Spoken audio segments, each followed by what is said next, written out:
E aí, gente, tudo bem com vocês? Bem-vindos a mais uma aula do Planeta Humanas. Hoje eu vou falar com vocês sobre Platão, mais especificamente sobre o modelo de sociedade que o Platão considerava perfeito. Platão acreditava que existia uma estrutura específica, uma forma de governo específico que juntos fariam com que a sociedade fosse perfeita. Que ela fosse capaz, de garantir justiça, harmonia, bem-estar para todas as pessoas que estão ali convivendo dentro de uma cidade, por exemplo. Então eu vou mostrar para vocês aqui como é a estrutura dessa sociedade, qual é a forma de governo que se aplica a essa sociedade e, enfim, outras questões como, por exemplo, como Platão chegou a essa ideia, o que existia lá no contexto do Platão que levou ele a pensar essa questão, enfim. Isso e outros pontos eu vou mostrar para vocês aqui. Mas então bora lá, né? Sem enrolação, vamos direto ao ponto. E para início de conversa, eu trouxe aqui 3 pontos para vocês já entenderem mais ou menos como era o contexto que o Platão vivia, bem como a visão do indivíduo que ele tinha, que levou ele a pensar essa questão de sociedade, enfim, bora lá. O primeiro ponto é o seguinte, o Platão, ele viveu num período lá em Atenas, que predominava a democracia. E assim, apesar de ser bastante elogiada a democracia, para o Platão, ela não seria a forma de governo mais apropriada para garantir harmonia, justiça, bem-estar para todas as pessoas que estavam ali convivendo em sociedade. Em outras palavras, para o Platão, a democracia não tinha nada de perfeito, Pelo contrário, ele tecia diversas críticas à democracia e, em detrimento disso, ele pensou outro modelo de sociedade que poderia substituir e proporcionar tudo aquilo que ele almejava e que a democracia não era capaz de fornecer, Como eu coloquei aí, harmonia, justiça e, de forma geral, bem-estar para todas as pessoas que estivessem ali naquela sociedade. Esse é o primeiro ponto. Segundo ponto é, Platão tinha uma visão de indivíduo e essa visão que ele tem de indivíduo, ela vai determinar, em grande parte, o modelo de sociedade que ele vai criar. Essa questão eu vou explicar para vocês mais à frente. Eu trouxe aqui um modelinho onde vocês vão poder visualizar essa ideia que o Platão tem de indivíduo e a gente vai comparar também essa ideia que ele tem de indivíduo com a ideia de sociedade. Vocês vão ver, vai ficar bem fácil de vocês entenderem a questão. Mas bem, colocado aí esses 2 pontos, vamos então ver um pouco das características dessa sociedade do Platão. E a primeira característica é, essa sociedade que ele propõe é uma sociedade de classes. E aí nesse momento, algumas pessoas já podem se levantar e dizer, poxa, como assim pensar uma sociedade que seja harmônica, que seja justa, que proporcione bem-estar para todas as pessoas e essa sociedade ser logo uma sociedade de classes? A gente já vive numa sociedade de classes e ela é cheia de problemas, ela é cheia de injustiças, cheia de coisas que a gente pode aí colocar e criticar por dias, meses, anos, enfim. Então, como é possível isso, Platão? Bom, quando a gente falar da estrutura da sociedade do Platão, vocês vão ver como é que ele supõe que uma sociedade de classes pode sim gerar justiça, pode sim gerar bem-estar, pode sim ser uma sociedade perfeita. Segundo ponto, essas classes se baseiam justamente naquela visão de indivíduo do Platão. Naquela não, na verdade, na visão que eu vou mostrar para vocês. Mas que na verdade eu já mostrei nessa aula aqui, Eu vou deixar no card uma aula aqui do canal que eu falo sobre a visão de Platão sobre a alma, Platão tem uma ideia de que a alma é dividida em 3 partes e tal. Eu explico tudo mais profundamente nessa aula. Mas se você não assistiu essa aula aí, não tem problema, porque eu vou falar desse tema aqui também, claro, de uma maneira mais superficial. Mas você vê primeiro essa aula e depois assiste essa aqui do card, beleza? E eu vou deixar ela também lá no fim, para quando você acabar essa aula, você imediatamente assistir a ela, beleza?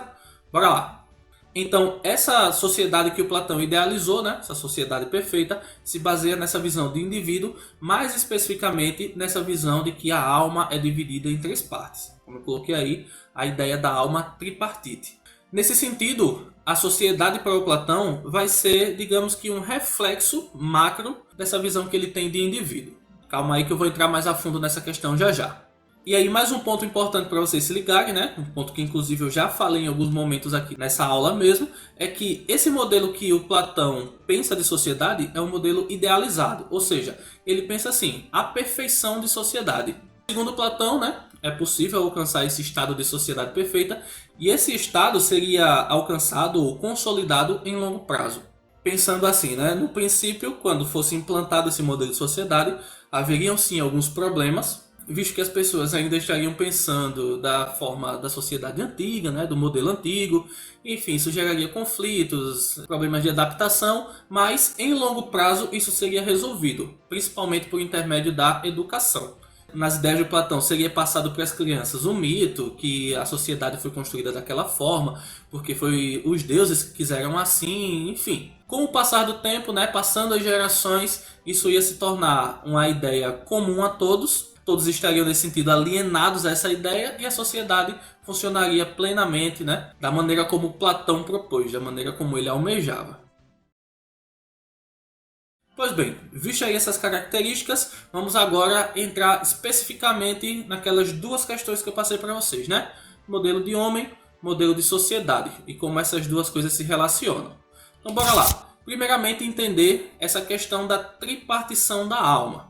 Tripartição, né, vem justamente de três partes, como eu disse, para o Platão. A nossa alma é dividida em três partes e essas partes são justamente essas aí, ó: racional, irascível e apetitiva. Ou você pode encontrar também concupiscente. Bem, qual é a diferença entre essas três partes da alma, né? A diferença vai estar, primeiramente, no local onde elas se encontram, né? Segundo Platão, cada parte da alma se encontra em uma parte diferente do corpo. Por exemplo, a alma racional, né? Aquela que é responsável pela sabedoria, pela prudência, pela nossa capacidade de julgar entre o certo e o errado e optar sempre pelo caminho do bem, afinal, é o caminho correto, né? Essa parte da alma se localiza na cabeça, né? Faz todo sentido. Racional, razão, cérebro, enfim. A segunda parte da alma, segundo Platão, é a parte irascível. E essa parte é responsável pela proteção, pela noção de preservação da integridade física, né? É aquela parte da alma que nos inclina a lutar, a combater, a buscar preservar o nosso corpo, preservar a nossa segurança. E essa parte, segundo Platão, ela fica localizada aqui na região do peito, né? Algo que você pode ligar assim também, né? Coração, essa noção que a gente tem hoje do coração ser o local dos sentimentos, né? Apesar de não fazer sentido. Mas seria exatamente isso. Simbolicamente, né? Coração, sentimento forte que leva o indivíduo a combater, a lutar, enfim.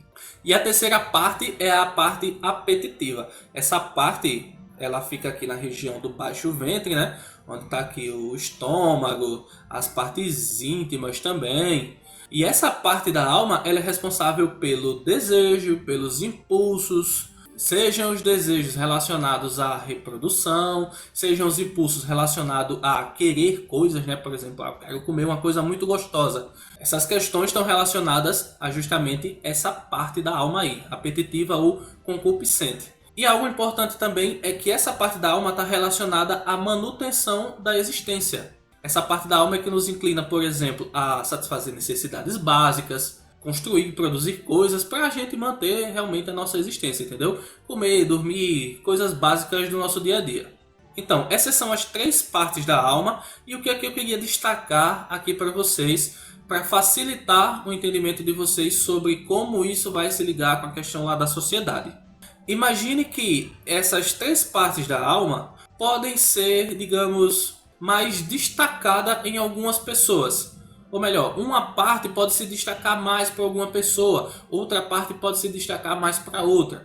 Trazendo para o português, uma pessoa ela pode ser mais inclinada ao racional, mas ela pode não ter tanto essa coisa do sentimento de inclinar-se, né, para a luta, para o combate, né, para a defesa, seja de si próprio, seja dos outros. Assim como outra pessoa pode não ter esse sentimento, né, de luta, de combate, mas ela pode ser aquela pessoa mais calma, inclinada, por exemplo, para trabalhar, para produzir, né, para manter a vida dela, manter a vida da família, enfim. A questão é que uma dessas três partes, por vezes, se destaca mais em alguma pessoa. Você pode entender essa questão de partes da alma como características marcantes das pessoas. Características da personalidade do indivíduo que se destacam mais. E aí, olhando para essa questão, né, vendo que algumas pessoas na sociedade têm uma inclinação maior para essa questão apetitiva, outras têm uma inclinação maior para ser irascível, outras para ser mais racionais, Platão pensou, poxa, a gente pode adequar isso a um modelo de sociedade. a gente tem tudo o que é necessário para montar uma sociedade que vai funcionar perfeitamente. E a sociedade de Platão vai ser organizada dessa forma aqui, ó. Como eu já tinha adiantado para vocês, né? Ela é organizada em classes, e essas classes vão estar exatamente ligadas a essa característica marcante de cada indivíduo. Ou seja, aqueles indivíduos que são mais racionais, a gente vai colocar em uma classe específica. Aqueles que têm uma característica mais irascível, vamos colocar em outra classe específica. E aqueles, né, que têm também uma inclinação maior para o apetitivo, vamos colocar em outra classe. E dessa forma, a gente tem aí uma sociedade perfeita, equilibrada, com tudo que ela precisa para garantir o bem-estar para todo mundo. Bora ver aí como é que essa sociedade funciona na prática. Aqueles que têm como característica marcante a alma racional, eles vão fazer parte da classe governante. Esses, né, vão ser basicamente a mente da sociedade. Compete às pessoas que estão nessa classe o dever de pensar e tomar decisões administrativas. Tomar decisões que estão relacionadas à gestão dessa sociedade. Por ser uma classe ligada ao racional, aí é colocado que nessa classe vão estar justamente aqueles que são os mais sábios. Ou seja, a classe governante, para o Platão, deve ser composta pelos mais sábios da sociedade. Para ele, os mais sábios são os mais aptos a governar. Na segunda classe, a gente tem aqueles que têm como característica mais marcante a alma irascível. Essas pessoas vão fazer parte da classe guerreira. Pensando Platão, né, que essa questão do sentimento forte, dessa inclinação para o combate, para a defesa, para a luta, seria então apropriada para que essas pessoas fizessem parte da defesa da sociedade, né? Nesse caso, essa classe seria a força de segurança da sociedade. Compete a eles, né, justamente o dever de preservar a segurança dos cidadãos, da cidade como um todo. E aí, por fim, a gente tem as pessoas que têm como característica mais marcante a alma apetitiva. Essas pessoas vão se encaixar na classe produtiva, né? Seria a força produtiva da sociedade. E a essas pessoas competiria então o dever de produzir tudo o que fosse necessário para a manutenção do bem-estar de todos.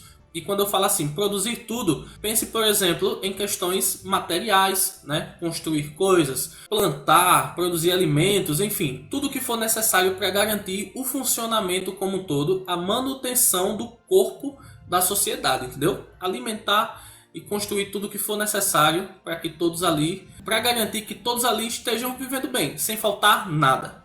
E aí a gente tem o modelo completo da sociedade platônica. De acordo com Platão, tendo as pessoas que produzem, as pessoas que protegem, né, lutam para proteger a sociedade, e as pessoas que governam, sendo que essa classe governante é composta pelos mais aptos na visão do Platão, a gente teria aí então uma sociedade perfeita, totalmente alinhada para garantir o bem-estar, justiça, harmonia em todos os sentidos que você imaginar. Então tá aí, ó, explicada aquela questão que eu tinha levantado anteriormente, né? Como uma sociedade de classes pode ser justa, garantir bem-estar? Bom, segundo a visão do Platão, é dessa forma, colocando cada pessoa na classe adequada de acordo com essa visão que ele tem, né, de alma tripartite e da parte da alma que mais se destaca em cada pessoa. Como você pode ver, o Platão puxa aí um pouco, né, a coisinha para o lado dele. Afinal, ele é um filósofo, ele foi discípulo de um dos maiores filósofos da história, né, reconhecido até hoje, que foi o Sócrates, e foi também mestre de outro grande monstro da filosofia, que foi o Aristóteles. Então, esse cara era um filósofo, ele estava inserido nessa classe, então ele puxa meio que a coisa aí pro lado dele, né? É claro, faz muito sentido a proposta dele, né, de colocar no poder somente aquelas pessoas que são mais aptas para governar, aquelas pessoas que são mais instruídas, aquelas pessoas que estudaram, né, que enfim são capazes de refletir, de fazer um julgamento mais apropriado das coisas. Quanto a isso, ok. Mas é inegável também que ele puxou também muito aí a coisa pro lado dele, né? Então, bem, a gente viu a estrutura da sociedade, né, naquela pirâmide lá, governantes, guerreiros, trabalhadores. E agora a gente vai entender um pouco sobre essa forma de governo que o Platão coloca aí como a mais apropriada para garantir o bem-estar, garantir a harmonia, garantir tudo de bom na sociedade. E essa forma de governo a gente pode chamar de sofocracia. Essa palavra, né, que é composta de duas outras palavras que vem lá do grego. A primeira delas, sophos, que está ligado a sábio, a instruído. E a segunda, kratia, ou kratia, que está ligada a poder, autoridade. Então, nesse sentido, a gente tem que sofocracia seria o poder, a autoridade, nas mãos daqueles que são mais sábios, mais instruídos na sociedade. Em outras palavras, como eu coloquei aí, é uma forma de governo na qual o poder político fica concentrado em um grupo de pessoas consideradas mais sábias. E aí, por serem mais sábios, eles são considerados mais aptos a governar. Só ressaltando o que eu tinha dito anteriormente, né? Faz muito sentido essa ideia, né? A pessoa que é mais instruída está no governo. Claro que, se pensar até no contexto atual, né? Isso não é garantia nenhuma de que a sociedade vai funcionar às mil maravilhas só porque tem uma pessoa bem instruída no governo. Mas ainda pode ser mais confiável, né, do que uma pessoa que não tem instrução nenhuma. Questão aí para vocês refletirem. Agora você tem tudo aí para entender o que é essa sociedade idealizada pelo Platão, né? Sua estrutura e sua forma de governo. Beleza? Finalizado aí então, gente. Vou ficando por aqui. Quero só lembrar vocês de se inscrever no canal. Isso é bem importante para esse canal continuar crescendo e para que eu continue trazendo sempre mais conteúdo para vocês. E também não esquece de deixar o like, né? Isso também é importante demais. Então ajuda aí que a gente sempre vai se encontrar por aqui com mais aulas. E não esquece também de assistir a aula sobre a teoria tripartite do Platão, viu? Eu deixei o card lá no início e agora aqui no finalzinho vai ficar também no quadrinho essa aula para você. Não esquece de assistir ela, porque assistindo essa aula que eu vou deixar aí, depois de ter assistido essa, vai ajudar muito vocês a compreender melhor esse assunto, fechou? Então é isso, gente. Vou ficando por aqui. Bons estudos aí para vocês. Até mais. A gente se vê na próxima.